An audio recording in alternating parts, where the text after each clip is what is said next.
Kali ini kita ngobrol seputar lampu UV yuk. Ini juga pernah ada beberapa orang yang request ya, minta dibahas tentang lampu UV. Saya pikir memang perlu dibahas ya. Saya melihat banyak juga yang masih belum paham benar tentang kebutuhan lampu UV ini. Bahkan kalaupun merasa punya kebutuhan ya, waktu beli karena takut salah beli, menurut saya justru jadi beneran salah beli gitu. Dan waktu tanya orang, biasanya tanya orangnya sama yang punya toko ya. Udah deh makin ngawur gitu. Jadi habis beli, padahal merasa udah sesuai nih sama perhitungannya dia. Kok rasanya kadang-kadang lampu UV-nya habis dibeli itu tidak membantu gitu. Terus belum lagi ada pemahaman mengenai UVC dan UVS ya, yaitu UV clarifier dan UV sterilizer gitu. Apa sih bedanya gitu? Jadi kalau kita mau pakai yang mana? Malah ada yang taunya tuh UVS atau UV sterilizer itu buat yang buka bisnis air mineral, isi ulang. Karena kebutuhannya kan buat air minum, buat diminum manusia ya. Jadi perlu yang jenis sterilisasi dong gitu. Logikanya agar air yang dipaparkan lampu UV itu harus steril sebelum dijual dan diminum manusia. Ada lagi yang memahaminya seolah-olah pembagian antara UV sterilizer dengan clarifier itu berdasarkan wattnya. Jadi seberapa besar wattnya gitu. Kalau wattnya tinggi itu dikategorikan sebagai sterilizer atau sebaliknya gitu. Ada lagi yang membaginya berdasarkan objeknya juga. Kalau objeknya akuarium, belinya clarifier katanya gitu. Kalau buat kolam, belinya yang sterilizer gitu. Ada lagi nggak ya kira-kira ya? Oh ada lagi, itu yang membedakan berdasarkan fungsinya. Kalau buat pengobatan, jadi misalnya ikannya sakit gitu, mau pakai UV biar cepat sembuh ya. Lalu mikirnya kan pasti jenis sterilizer gitu. Karena harus membunuh kuman penyakitnya kan, disterilisasi gitu, biar cepat sehat ikannya. Sementara kalau cuma buat menangani air hijau atau masalah lumut gitu, cukup beli yang clarifier aja. Dan ini kalau kita lihat kebingungan yang terjadi ini masih di masalah perbedaan UVC dan UVS ya. Belum lagi kalau nanti membicarakan peletakannya nih, ada yang bilang harus diletakkan di akhir setelah chamber biologis karena paling aman di sini ya. Chamber terakhir kan biasanya kosong, cuman return aja gitu.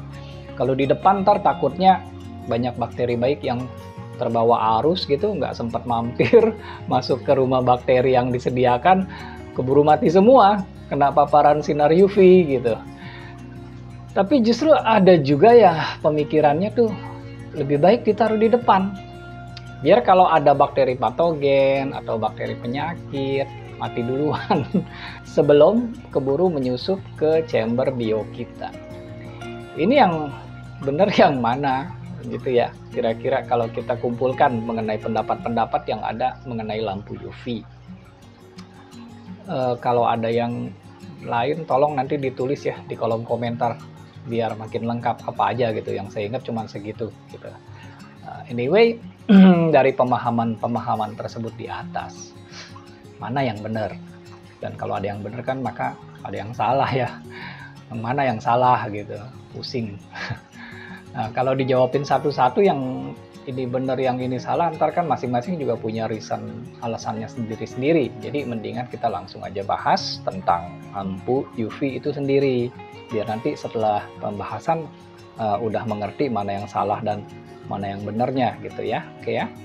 Dan seperti biasa kalau kita mau mengerti tentang sesuatu maka kita perlu berkenalan dulu dengan sesuatu tersebut ya. Setelah kenal pasti jadi ngerti. Oke. Jadi sinar UV ini memang benar ya, pada dasarnya mampu membunuh mikroorganisme bersel satu.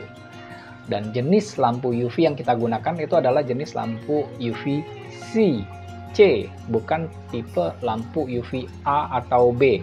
Itu biasanya dipakai buat hewan peliharaan reptil ya. Nah, Tadi disebutkan bahwa lampu UVC ini mampu membunuh mikroorganisme yang bersel satu yang melewatinya. Dan jenis ganggang kelas bawah gitu, seperti lumut atau alga ya, itu kan bersel satu juga gitu. Oleh sebab itu lampu UV bisa mengatasi masalah pada air hijau di kolam atau di akuarium. Karena air hijau ini pastinya kontribusi terbesarnya kan dari serangan alga hijau gitu. Namun harus dipahami bahwa tadi kita udah sebut bahwa lampu UV ini mampu membunuh mikroorganisme bersel satu ya. Saya jadi terpaksa harus mengulang nih biar ingat maksudnya gitu. Yang ingin saya tekankan bahwa tidak semua alga itu bersel satu. Alga hijau atau green alga, alga coklat ya, atau brown alga, atau sering juga disebut alga merah gitu. Ini adalah contoh dari alga bersel tunggal atau bersel satu gitu. Tapi kalau hair alga atau alga rambut ya, ini adalah jenis alga yang selnya bersel banyak nih, jadi nggak mempan ini sebenarnya sama lampu UV. Jadi mesti dipahami, yang punya masalah dengan air hijau di kolam atau akuariumnya memang benar adalah disebabkan oleh serangan alga hijau bersel tunggal, dan ini dijamin airnya tidak akan hijau lagi nih setelah menggunakan lampu UV yang tepat ya. Tetapi jangan berharap alga-alga lain seperti alga rambut yang mungkin masih banyak nih menempel di sudut-sudut akuarium gitu, atau di objek-objek akuarium seperti di daun anubias tuh biasanya ya. Malah ya kalau di daun anubias tuh udah BBA, blackbird alga gitu, lumut janggut. Ini juga jenis alga yang bersel lebih dari satu. Kalau di kolam, di dinding kolam gitu ya, ini tetap nggak bisa hilang gitu. Tetap aja cara bersihnya harus digosok manual atau pakai hidrogen peroksida H2O2 gitu ya, atau yang lainnya gitu. Pokoknya pakai lampu UV ini ya nggak hilang, tapi airnya benar bening, nggak hijau lagi gitu ya. Oke, demikian juga dengan bakteri penyakit nih, atau bakteri patogen. Kita tahu kan bahwa bakteri juga adalah makhluk hidup bersel satu. Jadi lampu UV juga dapat digunakan untuk menjaga kesehatan air. Nah, ini kembali lagi tidak boleh disalahartikan. Mungkin ada yang bilang gini, ikannya sakit, tapi udah pakai lampu UV kok ikannya nggak sembuh gitu.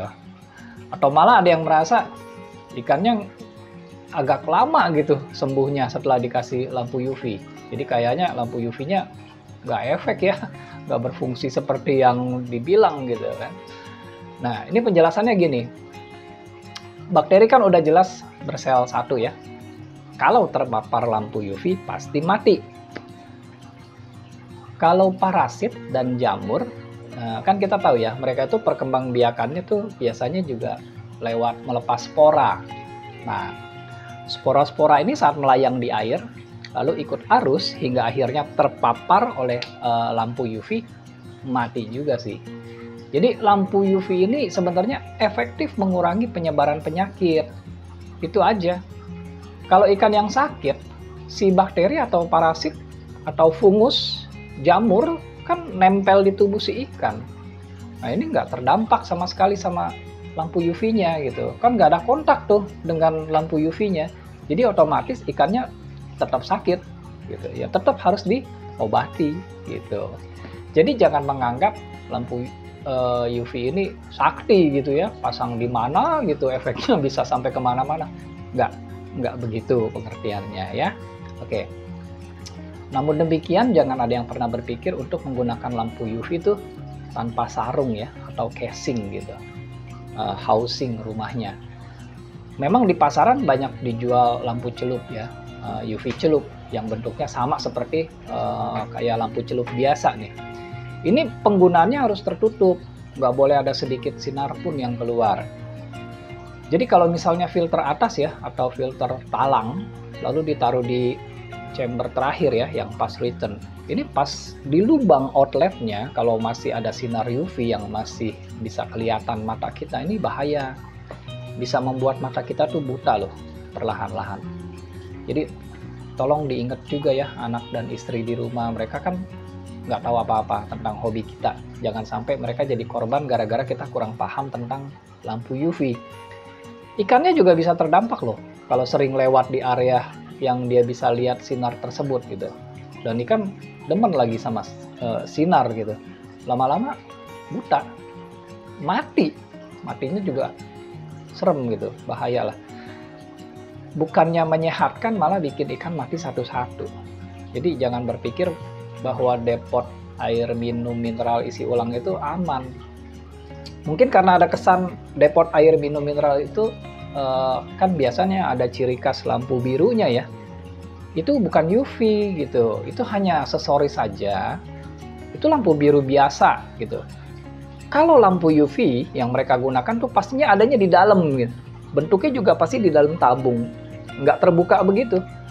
Sangat bahaya kalau warna cahaya biru di depot itu adalah cahaya UV. Ya pemilik, karyawan, pelanggan kita gitu bisa pada buta semua itu perlahan-lahan gitu. Jadi itu bukan lampu UV ya. Nah, seberapa kuat sinar UV bekerja saat kita pakai? Itu adalah kekuatan lampu UV dibandingkan dengan kapasitas air yang akan diprosesnya gitu. Misalkan lampu UV-nya 10 watt. Ini dipakai biasanya buat kolam yang kapasitasnya 10 ton air ya, atau 10.000 liter. Nah, ini akan termasuk sebagai UV clarifier. Karena hitungannya 1 watt itu cukup untuk membereskan masalah air hijau pada kolam dengan kapasitas 1 ton air atau 1000 liter. Jadi tinggal dikaliin aja ya dengan kebutuhannya. Kalau kolamnya 5 ton atau 5000 liter, jadi cukup pakai yang 5 watt. Jadi 5 watt ini sudah berfungsi sebagai UV clarifier, UVC. Tetapi bila lampu UV 5 watt ini dipindahkan ke kolam fiber misalnya ya, buat karantina ikan gitu, yang kapasitas airnya cuma 1000 liter nih, maka lampu UV 5 watt ini bukan hanya berfungsi sebagai clarifier, tetapi juga sudah naik level sebagai sterilizer. Jadi pemahaman mengenai tingkat level lampu UV hanya sebagai clarifier atau sterilizer itu bukanlah berdasarkan kekuatan lampu UV yang dinyatakan dalam watt tadi ya. Segini watt artinya masih clarifier. Kalau udah segitu watt otomatis lebih tinggi, artinya kelas sterilizer, bukan begitu ya. Tapi harus dibandingkan dengan kapasitas air kolam atau akuariumnya, maka baru bisa ditentukan lampu UV itu akan berfungsi sebagai apa. Apakah sebagai clarifier atau sebagai sterilizer. Gitu ya. Oke. Kemudian nanti pastinya akan ada pemikirannya begini. Berarti lampu UVC kolam ya, UV clarifier gitu yang buat kolam, otomatis kalau dipakai buat akuarium akan jadi UVS dong, UV sterilizer. Ya, nggak begitu sih. Semua tuh ada hitungan formulasinya buat kebutuhan lampu UV tadi gitu. Jadi rumusannya untuk kolam dan akuarium ini berbeda. Kita mulai dari rumusan yang lampu UV untuk kolam dulu ya. Kalau produk lampu UV dari negara barat nih, hitungan mereka tuh 1 watt itu bisa buat kebutuhan kolam yang kapasitas airnya 1 ton atau 1000 liter. Sementara kalau produknya adalah buatan negara timur atau Asia lah ya, misalnya China, Jepang gitu, Jepang, hitungan mereka tuh untuk 1000 liter air itu butuh 4 watt. Nah ini jadi kalau beli lampu UV, dilihat dulu ya itu produknya produk yang mana gitu, produk dari negara barat atau dari negara timur ya, Asia. Karena ternyata hitungan kebutuhannya berbeda gitu. Nah ini kenapa sih gitu berbeda, kan bikin bingung orang ya. Jadi memang ada latar belakangnya, kenapa mereka melakukan perhitungan secara berbeda. Jadi begini, di negara-negara barat ya, misalnya di Eropa, itu kan kondisi iklim di tempat mereka sangat berbeda nih dengan iklim di Asia. Secara geografis, negara-negara di Asia ini terkena sinar matahari lebih banyak dan lebih sering gitu. Sementara di benua Eropa, sinar mataharinya di sana lebih sedikit. Oleh sebab itu mereka punya 4 musim, ya kan? Jadi kena sinar mataharinya ya lebih sedikit ya. Sementara pertumbuhan alga hijau tuh sangat dipengaruhi oleh sinar matahari. Jadi karena sinar matahari di sana sangat kurang, maka dengan lampu UV 1 watt saja itu udah cukup buat mereka membereskan masalah lumut hijau ini gitu. Pakai 1 watt buat kolam yang 1000 liter gitu. Airnya udah bening, udah nggak hijau lagi gitu. Namun kalau di negara Asia yang cuma punya 2 musim, musim kemarau dan musim hujan gitu. Ini sinar mataharinya kan jauh lebih banyak dan lebih lama. Jadi pertumbuhan dan serangan alga hijaunya jauh lebih dahsyat daripada di negara-negara barat gitu. Nah, untuk kolam kapasitas 1000 liter gitu, kalau pakai UV 1 watt aja, itu ternyata nggak mempan. Maka harus dinaikkan lagi dong level kekuatannya. Dinaikkan menjadi 2 kalinya gitu, jadi 2 watt. Masih nggak mempan. Naikin lagi 3 kalinya, jadi 3 watt. Sama aja nggak mempan. Masih kurang efek gitu. Hingga akhirnya setelah dinaikkan sampai 4 kalinya, yaitu 4 watt, baru benar-benar efek dan bisa handle serangan alga hijau ini. Jadi pakai lampu UV 4 watt kolam 1000 liter ini baru bisa bening, baru bisa terhindar dari masalah air hijau. Jadi gitu ya ceritanya. Jadi jelas ya mengenai perbedaan level kekuatan lampu UV dari produk-produk tersebut. Nanti kalau beli perhatikan dulu mau beli produk yang mana gitu. Oke. Jadi yang mengenai lampu UV kolam udah beres ya, udah tahu tadi hitungannya. Sekarang kalau lampu UV untuk akuarium itu bagaimana gitu? Kalau untuk akuarium hitungannya antar semua negara nih sama, yaitu 1 watt buat 25 liter air. Nah mungkin ada yang nanya nih dalam hati, loh kenapa kalau hitungan buat akuariumnya bisa sama gitu antara kedua belahan negara tadi, barat dan timur gitu. Ya karena secara logika mereka asumsikan kalau untuk akuarium maka udah pasti indoor. Jarang banget yang meletakkan akuariumnya secara outdoor gitu. Ya kebanyakan pasti secara indoor. Jadi faktor matahari atau iklim udah tidak begitu berpengaruh lagi. Lalu kenapa begitu jauh perbedaannya antara hitungan lampu UV buat kolam dengan lampu UV buat akuarium gitu. Karena kalau kita bandingkan semua datanya ya, kan seperti ini nih. Untuk kolam 1 watt itu sama dengan 1000 liter ya. Atau 1000 liter sama dengan 4 watt nih kalau yang Asia. Jadi kalau produk Asianya 1 watt itu 250 liter ya. Ini yang buat kolam gitu. Lalu kalau buat akuarium, kenapa bisa ya 1 watt cuma buat 25 liter gitu? Nah, karena hitungan ini didasarkan oleh jumlah air yang lewat di lampu UV agar terpapar kan oleh lampu UV kita gitu. Jadi ada faktor lain nih yang mempengaruhi angka rumusan tadi, yaitu turnover ya, turnover. Jadi air itu kan harus berputar ya, dari kolam atau akuarium ke filter, lalu dikembalikan ke kolam gitu atau ke akuarium.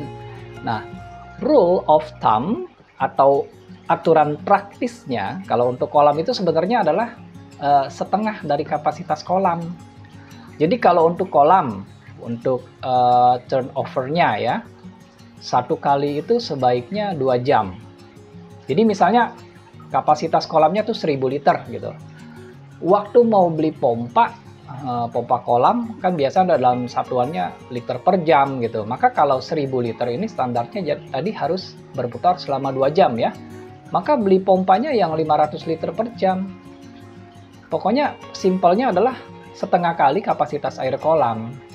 Jadi kalau kolamnya 10.000 liter, pompanya 5.000 liter per jam gitu. Kenapa?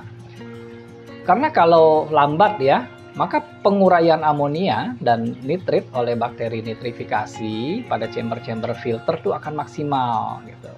Kalau terlalu cepat, proses nitrifikasinya nggak akan berjalan dengan bagus.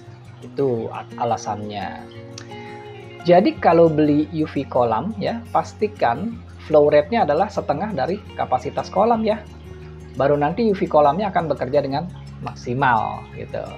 Yang enak memang digandeng sih dengan pipafikasi filtrasi di kolam gitu. Bisa di awal atau di akhir ya. Atau kalau mau dipisah, bikin jalur sendiri juga boleh. Yang penting itu tadi ya syaratnya, flow rate-nya setengah dari kapasitas kolam gitu. Pakai contoh aja deh, biar enak ya. Biar gampang gitu ngikutinnya gitu.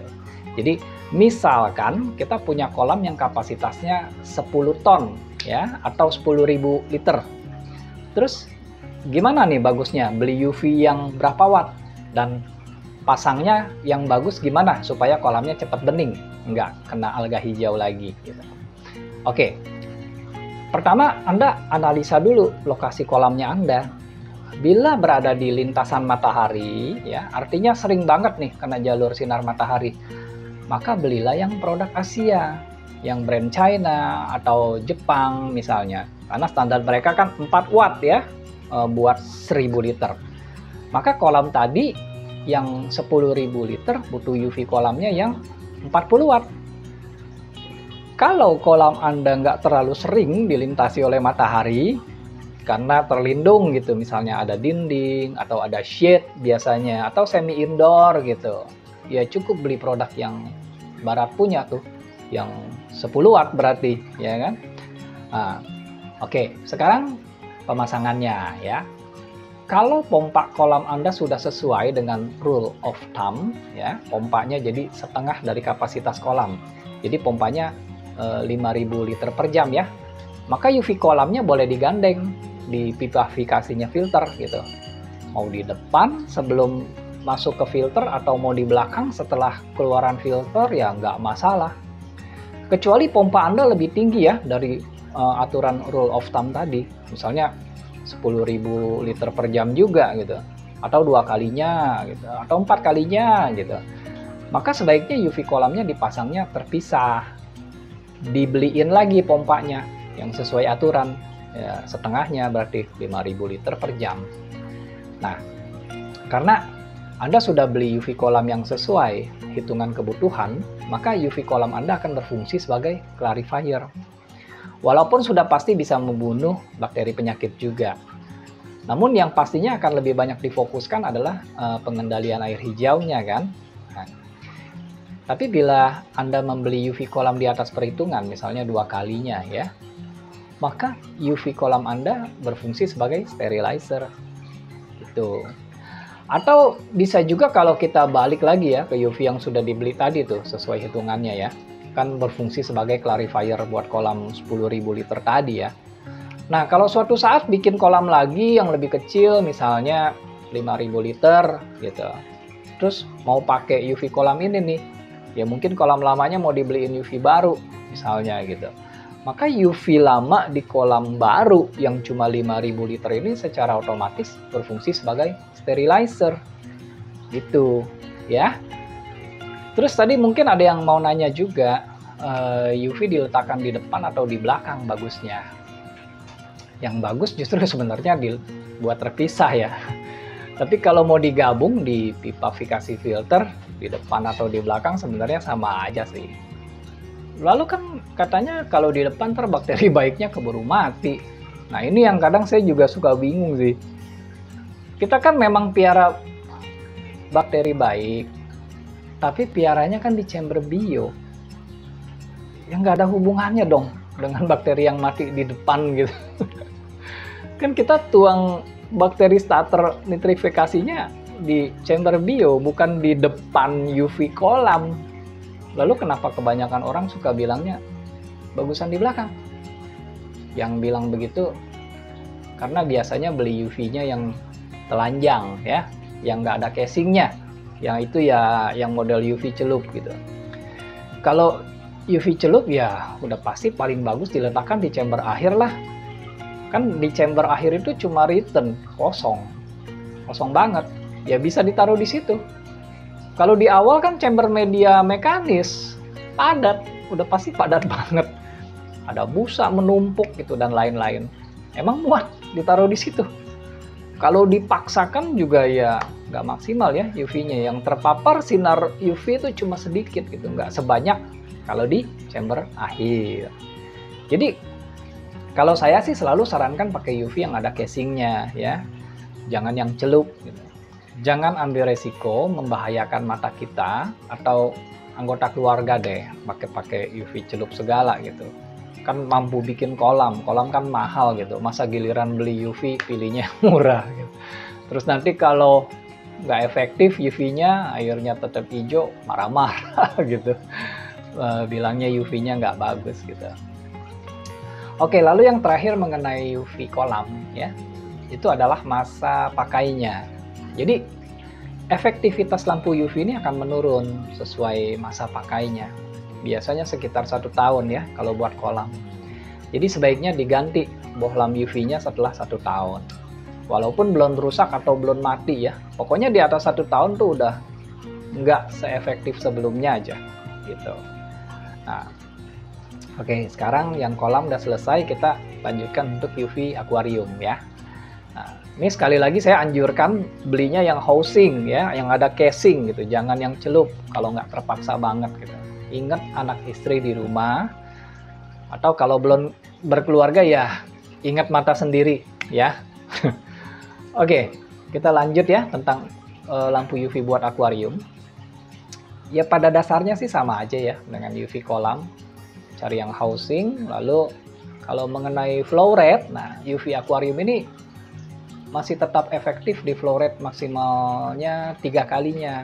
Karena kan kalau flow rate akuarium tuh biasanya lebih besar daripada kolam. Kalau kolam setengahnya, justru kalau akuarium minimal 2 kalinya.